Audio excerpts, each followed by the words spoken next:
partida contra o Bragantino amanhã, valendo vaga na fase de grupos da Libertadores. O Alvinegro vem de 5 vitórias consecutivas e joga pelo empate. Não joga pra vencer, gente. Para com isso. Nada de empate. Na véspera da decisão, o Botafogo com treino intenso no Espaço Lonier. O Alvinegro vai embalado para o interior da competição sul-americana. Vamos olhar a arte dos relacionados. O Botafogo acaba de publicar essa arte nas redes sociais. Coloca na tela aí. Olha o meu Zorro. Conhece o meu lenhador? Jogou muito no primeiro jogo. Conhece meu lenhador, Vene Casagrande? Cuidado com ele, hein? Se passa perto dele. Gatito e o Gabriel Lucas Barreto são os goleiros. O Barbosa, Bastos, Damian. Deixa. Consegue deixar aberto? Que assim dá uma cortadinha, não consigo ler. Damian, o Hugo, o Rauter, Marçal e o Mateu Ponte. Danilo Barbosa, Diego Hernandes, Eduardo, Gregory, Cauê, Marlon Freitas, Raí e Tietê. Subindo lá para os atacantes, a gente tem o Emerson Musso, provavelmente o Janderson, Júnior Santos, Savarino, Tiquinho Soares e o Yarlen. Olha que bacana aqui, o menino Yarlen que foi uma das poucas coisas boas que aconteceram no último jogo contra o Sampaio Correia, que foi um jogo bem mais ou menos, e ele foi um bom olhar para o torcedor botafoguense, e tá aí ele aparecendo, o Vene Casagrande, na lista dos relacionados. Tanto Yarlen quanto Emerson Urso, para mim, são dois jogadores que estão aproveitando as oportunidades que estão tendo nesse início de temporada no Botafogo, nesse Campeonato Carioca. Então acho que está certo, o Campeonato Carioca em alguns momentos vai servir para isso, para alguns jogadores da base se destacarem, chamarem atenção e terem a oportunidade de serem relacionados para um jogo tão decisivo que será esse do Botafogo diante do Red Bull Bragantino. Disse ontem e repito, esse jogo aí é o mais importante do Botafogo até o momento na temporada, porque vai definir muita situação. Inclusive, na minha opinião, isso não é informação, para mim vai definir o futuro técnico do Botafogo.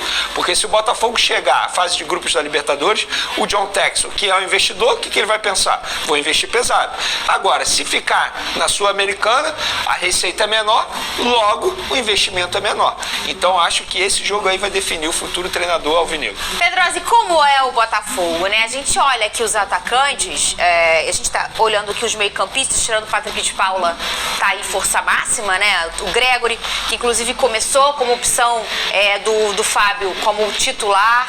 O Danilo, que pra mim, de todos esses hoje, é o melhor meio-campista do Botafogo. O Eduardo teve uma sequência muito boa, fazem funções completamente diferentes, um substitui o outro, mas eu acho que o Danilo tem uma regularidade impressionante. Pra mim, de todos esses nomes, ele é o principal nome por aqui, mas os atacantes tá meio murchinha as opções, né? A gente tem um Savarino que joga aberto pelo lado direito, a gente tem o Júnior Santos que joga aberto pelo lado direito, a gente tem o Tiquinho e o Janderson que são camisa 9, e aí eu não vou nem entrar na conversa do Urso e do Arlen, tá? Estão chegando agora.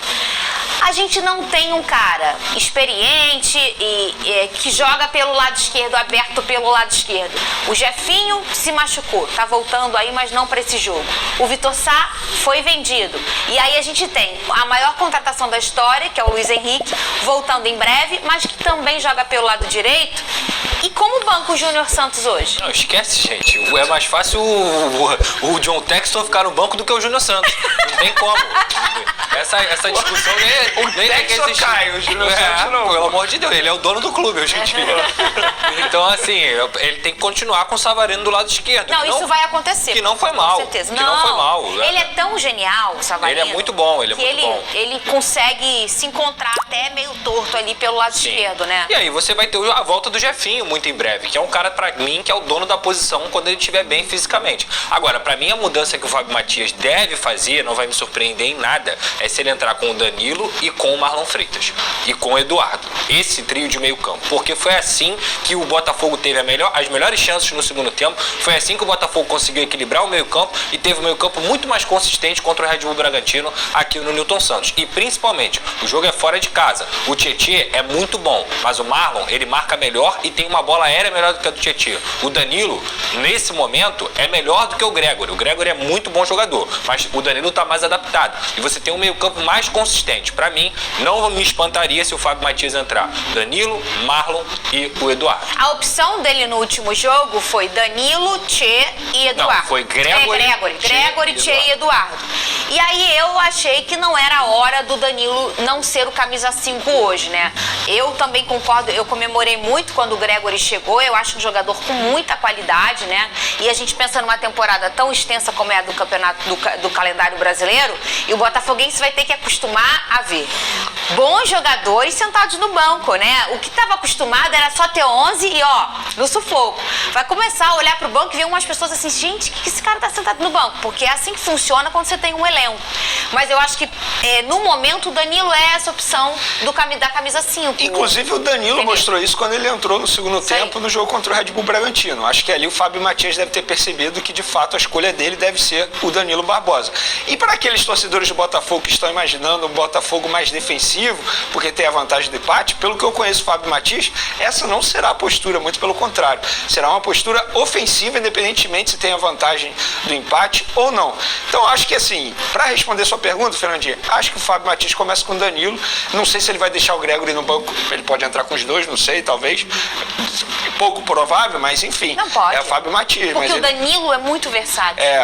Eu começaria com o Danilo. Acho que é um jogador extremamente importante para o sistema do Botafogo. E ele dá um apoio tão grande pro Damian ali, né? Como é o nome do Elinho? Como é o nome do menino que subiu ali? Elinho. É o Catiço. Pô, ele incomodou o Damian. E quando o Danilo entra, ele... Na verdade o Elinho jogou na direita. Quem é que jogou ali pelo lado do coisa? Quem jogou, e aí quem sofreu foi o Hugo. O Hugo sofreu, mas o Damian parou. Tanto o cara é que quando da o Marçal entrou, melhorou. A marcação. Mas o Damian para o cara da esquerda. Não é o Vitinho, não. Eu não sei o nome dele, mas quem jogou foi ele o foi Sacha chato com o ali. Thiago Borbas. Então foi o Thiago não Borbas. era o Sacha, então era esse Thiago Borbas. Thiago Borbas. Ele ficou chato ali. E o Danilo dá esse suporte, ele cai pelos dois lados. E eu acho que, pra mim, é a minha opção hoje. Eu acho que o Danilo vive uma fase, desde o final, da reta final, quando ele volta além de lesão. da bola aérea, cara. O Danilo tem uma bola aérea muito boa, cara. Ofensiva e defensiva, porque se você for olhar os últimos gols na reta final do Brasileirão, contra Fortaleza, Santos, são gols do Danilo Barbosa. Olha aqui.